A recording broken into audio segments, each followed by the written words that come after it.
సముద్రగుప్త గుప్తా డైనెస్టీలోనే చాలా important king Samudragupta.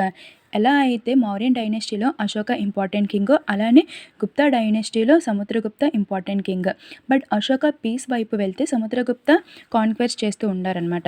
So ఇతని యొక్క పోయిట్ ఎవరంటే హరిసేన. హరిసేన అలహాబాద్ ఇన్స్క్రిప్షన్లో రాస్తారనమాట సముద్రగుప్త కోసం, తన యొక్క మిలిటరీ కోసం అంతున్న. సో సముద్రగుప్త తన కంట్రీ వేరే వేరే కంట్రీస్ని కాన్క్వెర్ చేస్తూ ఉంటారనమాట తన టెరిటరీని ఎక్స్టెండ్ చేసుకోవడానికి. సో ఆ టెరిటరీస్ని ఎక్స్టెండ్ చేయడానికి కంట్రీస్ని కాన్క్వెర్ చేస్తారు కదా, సో దాన్ని 5 గ్రూప్స్గా డివైడ్ చేస్తారు.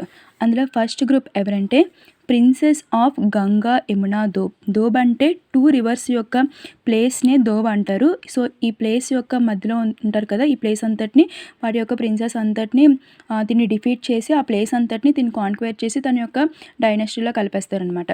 అలానే గ్రూప్ 2లో ఎవరుంటారంటే ఈస్టర్న్ హిమాలయ యొక్క రూలర్స్ అండ్ ఫ్రాంటియర్ స్టేట్స్ అయిన నేపాల్, అస్సాం, బెంగాల్, పంజాబ్ రిపబ్లిక్ యొక్క ప్రిన్సెస్ అంతటినీ డిఫీట్ చేసి ఈ రాజ్యాలన్నింటినీ కూడా తను కాన్క్వెర్ చేసుకుంటారనమాట. అలానే గ్రూప్ 3లో ఫారెస్ట్ కింగ్డమ్స్ అంటారు. సో వీటినే ఆటవిక రాజ్యాస్ అని కూడా అంటారు. ఇవి ఎక్కడ ఉంటాయంటే వింధ్యా రీజియన్లో ఉంటాయన్నమాట. అండ్ గ్రూప్ 4లో ఎవరంటే చాలా important eastern Deccan and south ఇండియాలో ఉన్న 12 రూలర్స్ ఇంక్లూడ్ పల్లవాస్ అండ్ తమిళనాడులో ఉన్న కంచిస్. సో వీటందరినీ డిఫీట్ చేస్తారనమాట. బట్ దీని ఏం చేస్తారంటే ఇవి వాళ్ళ ఆధీనంలోనే ఉంచుతారు. బట్ తన అంత హ్యాండ్ ఓవర్లో సముద్రగుప్త హ్యాండ్ ఓవర్లో ఉంటాయన్నమాట. గ్రూప్ 5 ఎవరంటే షాకాస్ అండ్ కుషానాస్.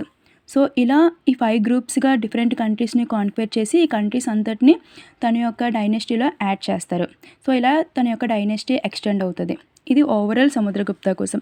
వీడియో నచ్చితే లైక్ చేయండి. ఇలాంటి కంటెంట్ కోసం ఛానల్ని సబ్స్క్రైబ్ చేసుకోండి.